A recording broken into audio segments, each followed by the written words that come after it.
welcome back to iRacing Week 13. We're going to hop back into my favorite series, Rallycross and Trucks on a circuit. No incident limit, which means that this type of stuff happens.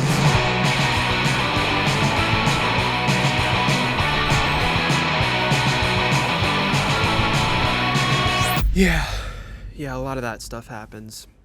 Into our first race, and this was one that was purely about survival. We're starting from the back.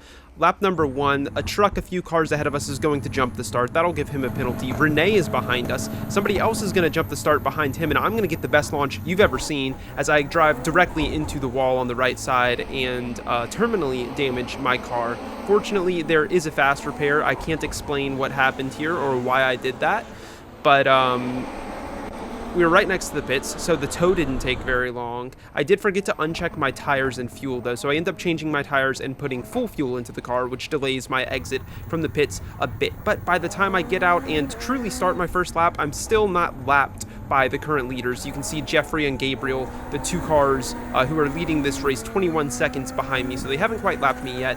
The relative is being a bit weird. As we go around the lap, it will eventually fix itself, going underneath the Dunlop arc, and we're now able to see that we are in P15 with Gabriel in P1 behind us. By the end of lap 2, we finally come up to our first battle for position. However, it's not going to be a battle that lasts very long as I cross onto the line and drive into the wall. Not only that, I spin around the wall, hit it a few more times, and continue spinning. My car is astonishingly okay as long as you don't hit the actual wheel. Typically, these cars are freaking tanks. You can drive with no front bumper, no roof, no rear bumper, no doors, as long as the wheels are okay. Even when the wheels take some damage, you'll be good. Now, as we go into the first carousel on lap number 3, the car behind us, who is lapped traffic, I believe, is going to barge his way on through. There's also a smoking car for position, so we did just move up into P10, and that car who barged his way through is not going to let anybody forget that he is in a rallycross car, taking the dirt line or the grass line in quite a hurry, and you'll see where he is in a hurry to drive directly into the back of this truck. This guy had a thing against the trucks. I don't know if like a previous race somebody had done him wrong in a truck, but that attempt at wrecking that truck didn't work very well. We can see P9 and P8 up ahead of us, so I'm starting to catch the rest of the pack. I'm going to look to go up the inside of this truck in turn 1 and opt actually to go completely through the dirt. Sometimes they hold it really tight there, or they try and like close off the exit and end up killing you. I just want to play that one safe. Coming up to quite a few more trucks, as there were a lot of them in this race. I think there was like 5 or 6 of them. Really solid move from this Oreo truck to cut the corner completely and find himself almost actually still getting passed by car number 19, but they end up locking themselves in a battle into that final corner, making a bit of contact as we find space on the inside to go through there. Still quite a bit of time till we catch up to the bulk of the pack, as we did spend about 40 seconds in the pit lane at the beginning of this race. But through the second carousel, jump scare warning, I don't want that to catch anybody too off guard, give a heart attack to anyone, but I believe that this is the same car who had contact with us earlier on in the race, who just kind of barged through that first carousel, and I want to cover this guy's whole race. You can see me drive into the wall miraculously on lap 1, and he gets a fantastic start, passing all of the trucks on the outside, dipping to the inside, and having a really solid first corner as well, and it seemed like everything was going well for him. He does knock a Subaru off the track, but the Subaru survives, and into the carousel is where things are really going to break apart for him, as he just runs directly into car number 10 there, does a nice little ballerina spin on the roof of that car, and somehow manages to not hurt anyone but himself, which would for the most part be a theme of this video, or of his race especially, as he just... It seemed like he was trying to hurt people, but he just kept hurting himself. A bit metaphorical, I would say, and could be related to real life. That Oreo truck trying to cut that corner doesn't do it, ends up pit maneuvering this 555 livery guy. His name is Jensen, so we're going to call him Jensen from now on. He does just about kill that guy as he rejoins the track. He's going to hurt himself and somebody else here. I think that car... Well, actually, that guy seems to be driving okay, but Jensen did have some terminal damage from that, and into the pits he goes.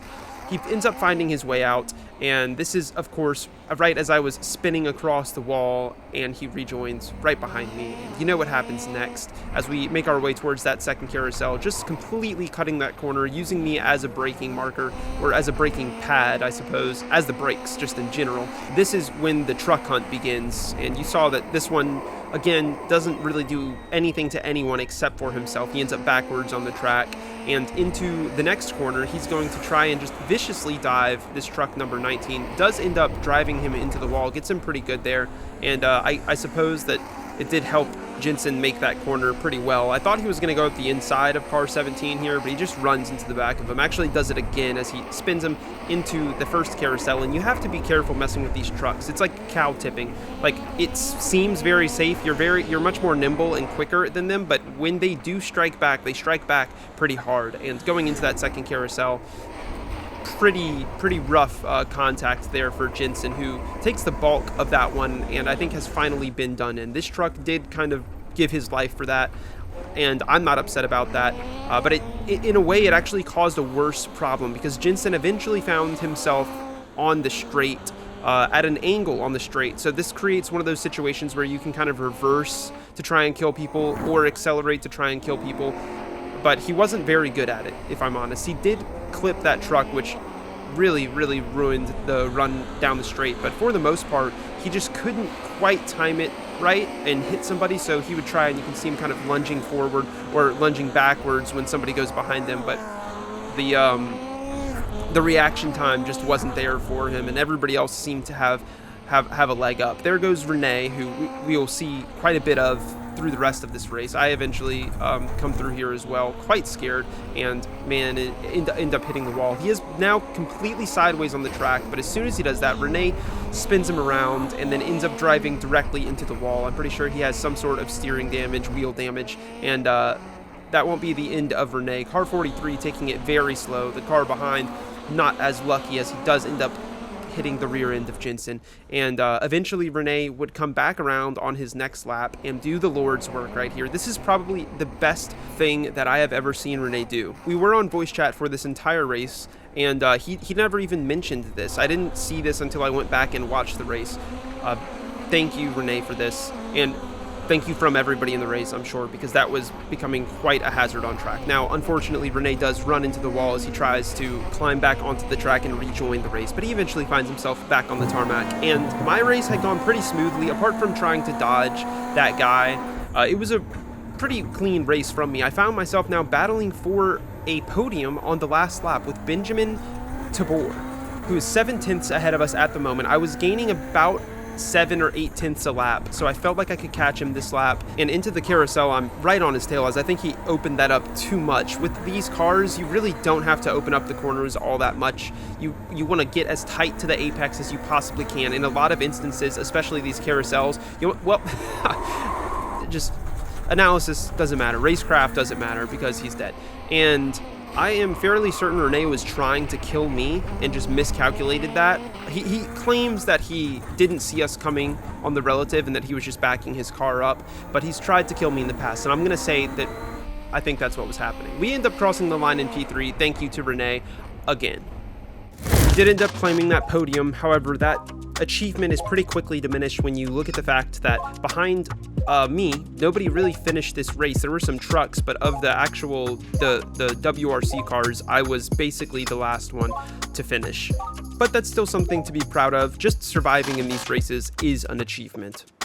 However, I still wanted to win a race. I had not won, so this next one I'm going to qualify, and I qualified P2. The car ahead was the fastest guy I had seen all week, so I knew that this was going to be a tight one, and this would actually be an extremely good race, start to finish, just about, right on the tail of Gabriel, who is car number 1. They were 3 wide going into that corner behind, so I felt like they were going to fall off and maybe fight around for P3 and let me and Gabriel pull away, and that was kind of my plan here, not to make a move on Gabriel. He qualified in front of me, so he should be really fast, and he qualified with the fastest time I had seen all week, which I think was a 55.3 or 55.4, and in race the best time I had gotten was a 55.8, so about a half of a second faster than my fastest lap for his qualifying. Didn't want to force a fight between them, just wanted to see if I could keep up with him and use our pace to pull away from everybody behind. I knew that it would quickly turn into some type of a meme race, especially once we started getting into lap traffic and people are killing each other everywhere. If there was anybody like Jensen from that last race, you know, things could very quickly go downhill. But for the most part, I really wanted to try and be competitive, and driving against this guy was the most competitive matchup I had had all week. So this was the perfect time to qualify and the perfect time to actually try and push myself and treat this as a real race, despite the death and the wrecks that were sure to come, guaranteed to come. By the time lap number 4 rolled around, we had fallen off of him by maybe a couple of tenths, and up ahead of us we are beginning to catch these trucks, which would be quite a problem this race because these trucks did not like the WRC cars. As a matter of fact, a couple of them were on the mics trying to coordinate attacks on us as we were passing them. So I wanted to be really cautious. I didn't know when that was gonna. This did not help. This did definitely not help, as the car ahead, Gabriel in the lead, just runs directly into this blue truck, and everybody is gonna get backed up from that. I end up sliding back across the track and squeezing Gabriel between the other truck, but we both survive. We both get out. And although I could have looked for a position there, I am going to just back off, sit behind Gabriel, and follow him through around to the next lap. Hopefully pull away from some of the cars behind. Maybe they got caught up with the trucks. It seems like Paige Ingram, only 7/10 behind us, managed to get through there A-OK as well. Lap number 5, truck on the outside of turn 1, hoping he's going to stay out there, as I want to follow Gabriel through on the inside. Just to be extra safe, I'm going to go ahead and drive through the grass a bit there. Fall off of Gabriel a bit as I had to compromise speed, but we are live. And like I said, that's an achievement of itself.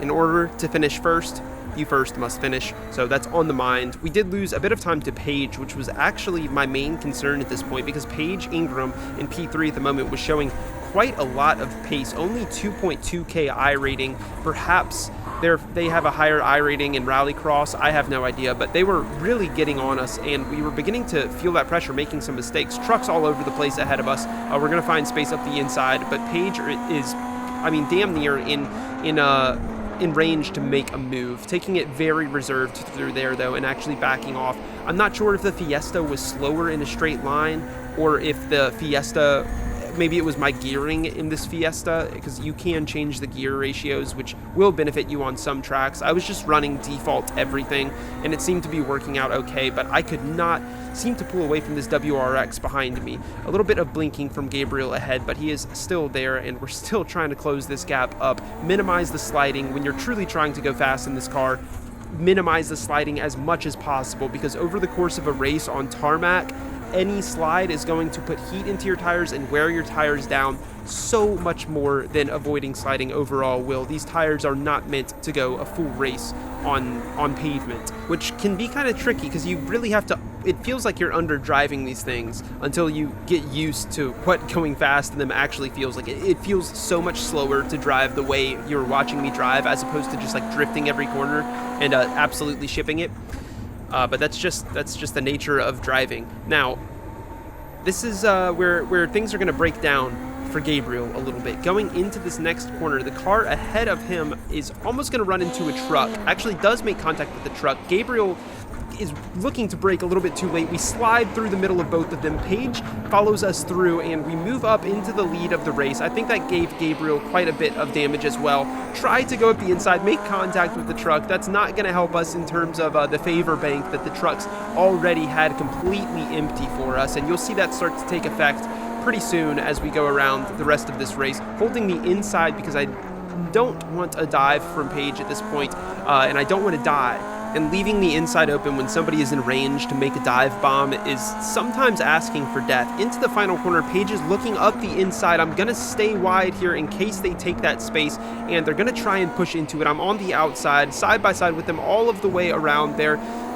Just about gonna hold it. I'm able to open up my steering, so I have a better run, but they have the inside now for turn 1, and there is a truck here as well, so I felt like this could be a bit tough to navigate. Paige ends up actually locking up a tire, sliding behind me, and I pull the e-brake to try and get a straighter exit, managed to do so, and it's gonna put us ahead of Paige. We find space on the outside of the truck. Paige follows us through, and we're in the line. Side by side behind goes Paige into the carousel, which is perfect for me. This could kind of block them out, but they do super well to go around the outside outside there, and good on that truck for allowing space as well. So we do pull a bit of a, 2 or 3 tenths maybe there, but that could have been way worse. Actually, half of a second, it says on the relative, but it didn't look that far just now in my eye test. Now, a lot of trucks going on here, pulling the e-brake to try and stay super tight, as I did probably take a little bit too much speed in. Car number 68 just about murdering us as he tries to, I think, send us into the wall. Not quite sure. That was the main guy talking on chat, trying to coordinate attacks with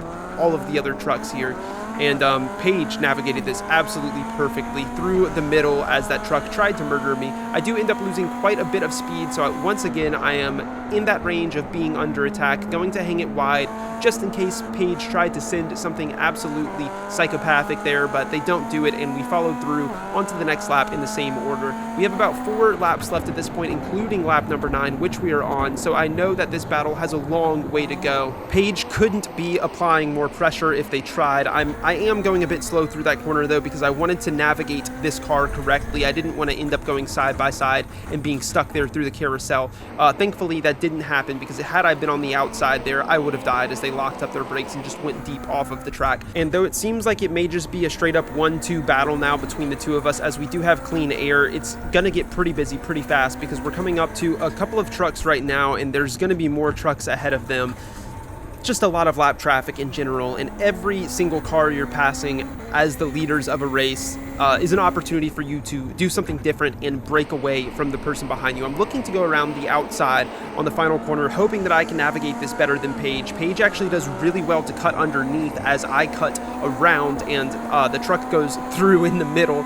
So really no change in time there. Very different lines, but Paige had to sacrifice throttle a lot more, and I had to sacrifice the distance traveled. So it evened out just about. Now, there is going to be a problem ahead of us as we catch this truck that's currently drifting the carousel at a really bad time. He's drifting the outside line, which is going to be very slow, and I'm trying to find space on the outside.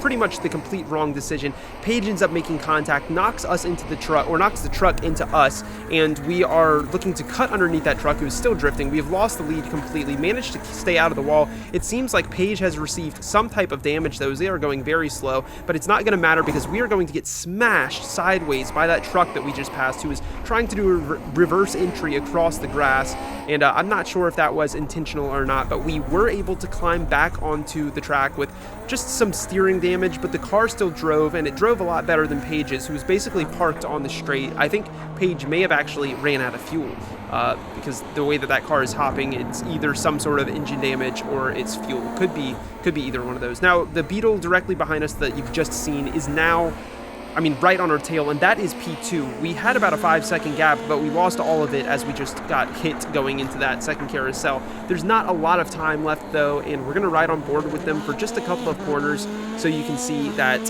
I think our lines were just a bit cleaner and a bit tighter as well. I'm traveling way less distance, and through just about every single corner I was pulling away. The Beetles may be slightly faster on the straights, but only for a short amount of time, and by the time we came around to that final lap, it had proved to be too much pace within our car for David to handle in P2. Behind car number 68, who I wanted to be super careful of, this guy was an absolute menace, found the space and darted through it, and that was just about the last of any of the mayhem that we had to face, crossing the final start-finish line in the lead of the race, P1, just as we ran out of fuel. So we took the perfect amount of fuel, sliding backwards, not able to keep that drift as we had no fuel. So we finally did it. We came across, we survived in the lead of the race.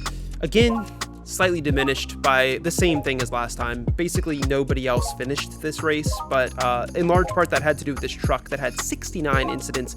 Absolute absurdity. He was murdering everyone, but we did it. I'll take it. If you guys enjoyed this video and want to support the channel or see more, click on the playlist in the description, the video on your screen, and subscribe.